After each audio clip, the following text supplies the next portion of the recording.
Hello student. Today we are going to start chapter number 7, that is correspondence with debenture holders. See, debenture holders are those who provide borrowed capital to the company, and debenture holders are creditor for the company. Debenture holder जे असतात ते कंपनीला कोणतं capital provide करतात? Borrowed capital. and therefore debenture holders are called as a creditors of the company. Okay, तो debenture holder को company के creditors कहा जाता है क्योंकि डिबेंचर होल्डर्स कंपनी को बोरोड कैपिटल प्रोवाइड करते हैं. Debenture holders are those who purchase the debentures of the company. मग डिबेंचर होल्डर म्हणजे कोण असतात? ते कंपनीचे डिबेंचर जी लोक परचेस करतात त्या लोकांना काय म्हटलं जातं? Debenture holders. ओके, तो जो पर्सन कंपनी के डिबेंचर परचेस करता है उसे कहा जाता है debenture holders. The following are the few circumstances under which the secretary enters into correspondence with the debenture holder. आता आपल्याला बघायचं आहे की कोणकोणत्या केसेसमध्ये, कोणकोणत्या सर्कमस्टन्सेसमध्ये सेक्रेटरी डिबेंचर होल्डर्सला लेटर्स लिखतात. ओके, तो यहाँ पे हमें देखना है कि सेक्रेटरी डिबेंचर होल्डर्स को कौन कौन से केसेस में या कौन कौन से सर्कमस्टन्सेस पे लेटर लिखता है. करस्पॉन्डेंस मतलब लेटर लिखना. Here, four circumstances are given. First is informing the applicant about allotment of debenture. मतलब जो जिन लोगों ने डिबेंचर परचेस करने के लिए एप्लीकेशन किया है, अगर उनको डिबेंचर दिए गए तो उनको डिबेंचर्स मिले, इस तरह का लेटर उनको भेजा जाएगा. उसे कहा जाएगा allotment of debenture, letter of allotment of debenture. म्हणजे जसं आपण शेअर्सचं अलॉटमेंट केलं जातं आणि शेअर्स अलॉटमेंट लेटर पाठवलं जातं, त्याच प्रकारे डिबेंचर होल्डर्सला देखील जेव्हा त्याला डिबेंचर्स दिले जातील तेव्हा त्याला अलॉटमेंट लेटर पाठवलं जाईल. Second, informing about payment of interest through interest warrant end second electronic payment of interest. जैसे हम लोगों ने डिविडेंड के बारे में देखा था कि डिविडेंड पेड करने के दो तरीके हैं, एक था डिविडेंड वारंट और सेकंड था electronic payment of dividend. Similarly यहाँ पे डिबेंचर को क्या पेड किया जाएगा? इंटरेस्ट. डिबेंचरवर काय पेड केलं जातं? इंटरेस्ट. आणि ते इंटरेस्ट पेड करण्याचे पण किती मोड असणार आहेत? दोन. एक असणार आहे interest warrant and second is electronic payment of interest, that is online payment of interest. Third, letter for conversion of debenture into equity shares. See, there are 8 type of debentures.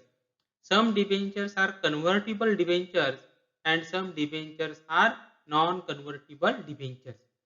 Convertible debentures are those debentures which can be converted into equity shares after specific time period. म्हणजे जर debenture होल्डरनी जे debenture purchase केले ते समजा convertible debenture असतील तर एका particular time period नंतर ते डिबेंचर इक्विटी शेअर्स मध्ये काय केले जातात? कन्वर्ट केले जातात. मग अशा वेळी सेक्रेटरी काय करतो? डिबेंचर होल्डरला लेटर लिहितो आणि कशा प्रकारे त्यांचे डिबेंचर इक्विटी शेअर्स मध्ये कन्वर्ट झालेले आहेत त्याची इन्फॉर्मेशन देतो. ओके, तो कन्वर्टिबल डिबेंचर अगर डिबेंचर होल्डर ने परचेस किए हैं तो उनके जो डिबेंचर है कुछ स्पेसिफिक साल के बाद इक्विटी शेयर में कन्वर्ट किए जाएंगे. और वो कन्वर्जन करने के बाद लेटेस्ट सिचुएशन क्या है, डिबेंचर्स कितने थे, इक्विटी शेयर कितने मिले, उसका पूरा इंफॉर्मेशन सेक्रेटरी लेटर के थ्रू डिबेंचर होल्डर्स को देता है. And fourth, letter for redemption of debentures. Okay, all debentures are need to be redeemed after specific time period. म्हणजे जे डिबेंचर जे इश्यू केले जातात ते एका स्पेसिफिक टाइम पिरियड मध्ये आपल्याला काय करावे लागतात? रिडीम करावे लागतात. Redemption of debentures means repayment of capital to debenture holder. म्हणजे कंपनी डिबेंचर होल्डरकडनं जे कॅपिटल घेतलेलं आहे ते त्यांना परत करते, त्याला म्हटलं जातं रिडम्पशन ऑफ डिबेंचर्स.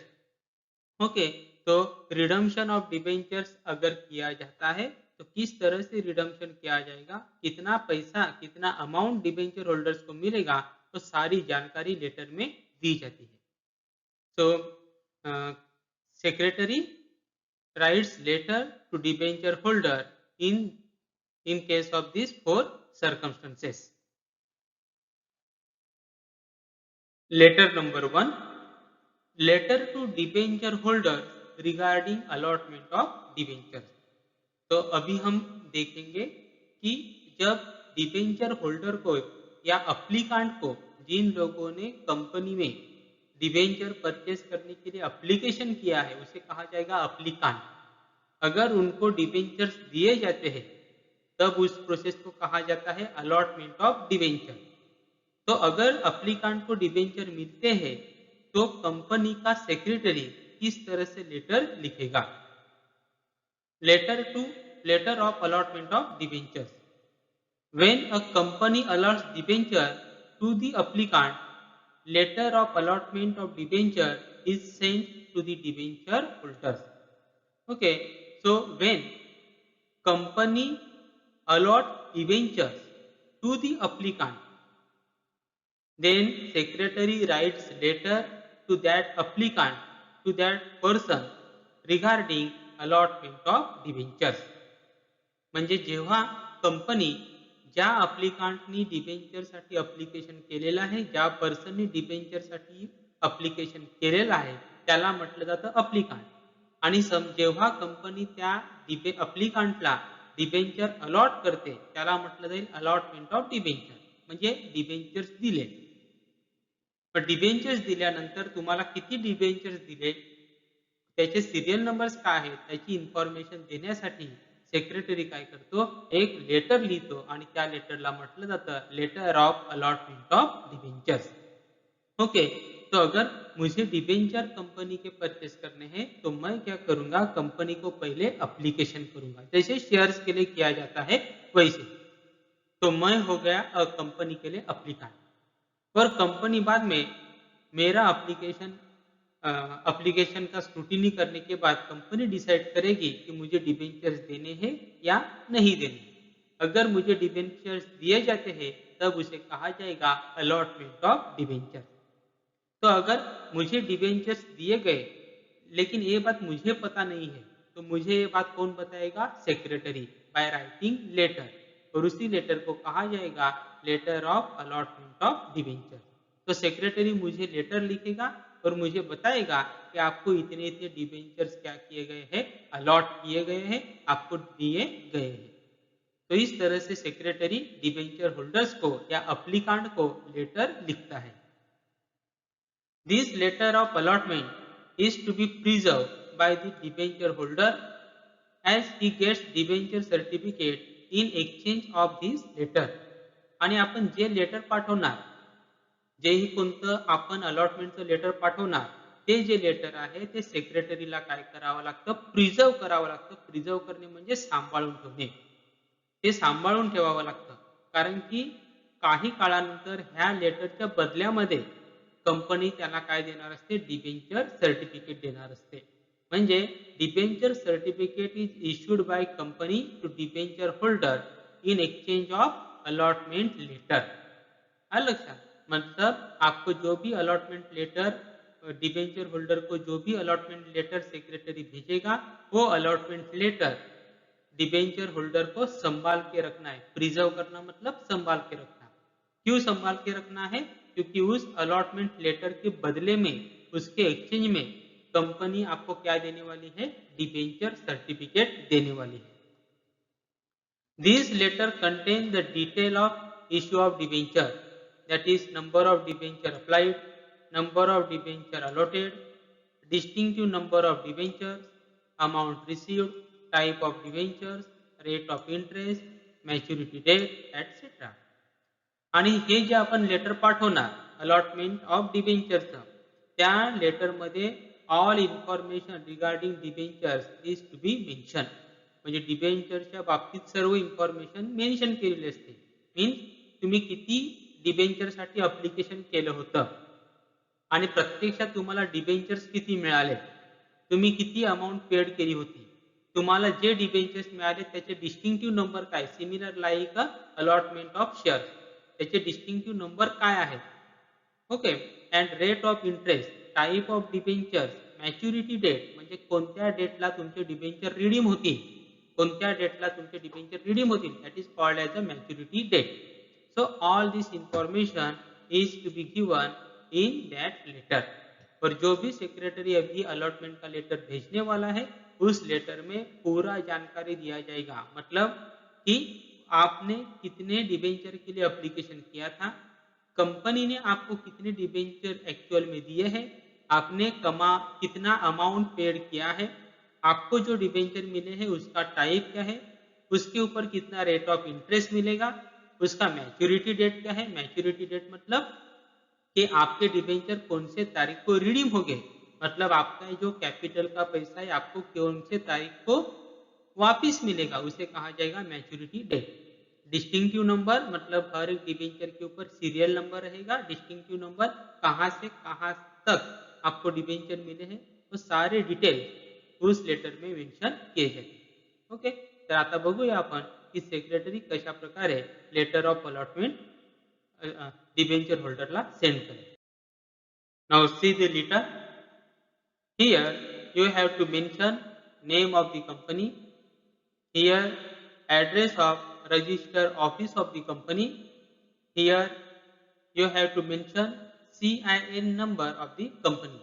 इथे तुम्ही कोणताही नंबर लिहिला तरी चालेल, कंपनीचं नाव कोणतंही लिहिलं तरी चालेल. जसे आपण शेअर होल्डर्सला लेटरमध्ये बघितलं त्याच प्रकारे एवढा जो पार्ट आहे म्हणजे कंपनीच्या नावापासून बराबर हा जो एवढा पार्ट है तो पार्ट का रहना है, सेम रहना है.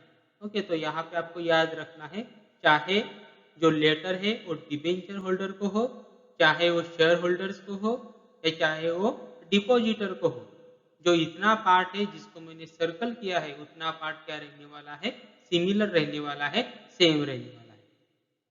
Next you have to write subject of letter. आणि इथे तुम्हाला काय लिहायचं आहे, लेटरचं subject. Here subject is allotment of debentures. Dear sir और you may write respected sir. Dear sir लिहिलं तरी चालेल, रिस्पेक्टेड सर लिहिलं तरी चालेल. In response to your application number DI 8013 dated 30th April 2019, I am directed by the Board of Directors to inform you that you have been allotted 10% non-convertible secured debenture of rupees 100 each. The tenure of debenture is for 5 years. म्हणजे या ठिकाणी आपण सांगतोय की तुम्ही आमच्या कंपनीकडे application केलं होतं आणि त्या अप्लिकेशनचा नंबर काय होतं, DI 8013. तो अप्लिकेशन नंबर क्या था, DI 8013. आणि त्या अप्लिकेशनची डेट काय होती, 13 अप्रैल 2019. मतलब आपने जो हमारे कंपनी में डिबेंचर के लिए अप्लीकेशन किया था वो कौन से तारीख का था, 13 अप्रैल 2019. I am directed by the board of director to inform you that. मतलब मुझे बोर्ड ऑफ डायरेक्टर ने कहा है आपको इन्फॉर्म करने के लिए. आलं लक्षात. म्हणजे सेक्रेटरी इथे काय सांगतो की मला बोर्ड ऑफ डायरेक्टरनी इन्स्ट्रक्शन दिल्यात आणि त्यानुसार मी तुम्हाला इन्फॉर्मेशन प्रोव्हाइड करत आहे. You have been allotted 10% non convertible secure debenture of ₹100 each. आणि आपण काय सांगतोय की तुम्हाला किती आम्ही एकूण डिबेंचर दिलेले आहेत, 100. You have been allotted 100 debentures. 10% is nothing but rate of interest on debenture. तो यहाँ पे हम बोल रहे हैं कि आपको 100 डिबेंचर्स मिल रहे हैं और आपको जो रेट ऑफ इंटरेस्ट रहेगा वो कितना रहेगा, 10% रहेगा. Non convertible secure debenture of ₹100 each. आणि तुमचे जे डिबेंचर आहेत ते कसे असणार आहेत, नॉन कन्व्हर्टिबल. आणि त्यामध्ये पण कसे असणार आहेत, सिक्युअर्ड. कारण की डिबेंचर सिक्युअर्ड पण असू शकतात, अनसिक्युअर्ड पण असू शकतात. ओके. तो डिबेंचर सिक्योर्ड भी हो सकते हैं, अनसिक्योर्ड भी हो सकते हैं. तो हम यहाँ पे मेंशन करते हैं कि आपके डिबेंचर नॉन कन्वर्टिबल है और वो भी सिक्योर डिबेंचर है और हर एक का वैल्यू कितना है ₹100 each. The tenure of debenture is for 5 year, और उसका जो टेन्योर है, टाइम पिरियड है, tenure means time period, is 5 year. म्हणजे आपण जे डिबेंचर तुम्हाला दिलेले आहेत 100 डिबेंचर ते 5 इयर साठी असणार आहेत. म्हणजे 5 ईयर नंतर तुमचे डिबेंचर क्या होणार आहेत, रिडीम होणार आहेत. ओके, तो यहाँ पे मैच्योरिटी पीरियड दिया है 5 ईयर्स. टेन्योर मतलब टाइम पीरियड. तो 5 साल के लिए आपके डिबेंचर्स रहेंगे. 5 साल तक आपको हर साल इंटरेस्ट मिलेगा. 5 साल के बाद आपके डिबेंचर रिडीम किए जाएंगे. These debentures are allotted to you as per board resolution passed at board meeting held on 16th May 2019 and as per terms and condition of article of association of the company and debenture trust deed. आणि आपण इथे सांगतो तुम्हाला हे जे debenture allot केलेले आहेत ते बोर्ड रिझोल्युशन नुसार अलॉट केलेले आहेत आणि त्यासाठी बोर्ड ऑफ डायरेक्टरची मीटिंग झालेली आहे. कधी झालेली आहे 16 मई 2019. ओके, और आपको यहाँ पे जो भी डिबेंचर्स मिले हैं वो बोर्ड रिजोल्यूशन पास करने के बाद आपको मिले हैं और उसका बोर्ड मीटिंग हुआ है. बोर्ड मीटिंग कब हुआ है 16 मई 2019 को बोर्ड का मीटिंग हुआ. वहां पे एक रिजोल्यूशन पास किया और उस रिजोल्यूशन के थ्रू आपको डिबेंचर्स दिए जा रहे हैं. As per the terms and condition of article of association of the company and debenture trust deed. आणि या ठिकाणी आपण तेही सांगतोय की तुम्हाला जे डिबेंचर दिलेले आहेत ते as per condition given in article of association of the company and conditions given in debenture trust deed. Trust deed means agreement. Okay, secure debenture जर आपण इश्यू करत असतील तर आपल्याला ट्रस्ट डीड तैयार करावी लागते. तो यहाँ पे हम डिबेंचर होल्डर को ये भी बता रहे हैं कि आपको जो भी डिबेंचर्स इशू किए हैं या जो भी डिबेंचर्स आपको अलॉट किए हैं वो डिबेंचर हमारे कंपनी का जो आर्टिकल ऑफ एसोसिएशन है उसके जो टर्म्स एंड कंडीशन है उसको फॉलो करके दिए गए हैं. और उसके साथ ही जो डिबेंचर ट्रस्ट डीड रहता है उसके जो भी टर्म्स एंड कंडीशन है वो भी इस डिबेंचर के लिए अप्लीकेबल रहेंगे. The detail of allotment of debenture are as follows. आणि तुम्हाला जे डिबेंचर दिले त्याचे डिटेल्स पुढील प्रमाणे आहेत. First is given folio number that is D90. You may write anything. Number of debenture applied 100. Number of debenture allotted 100.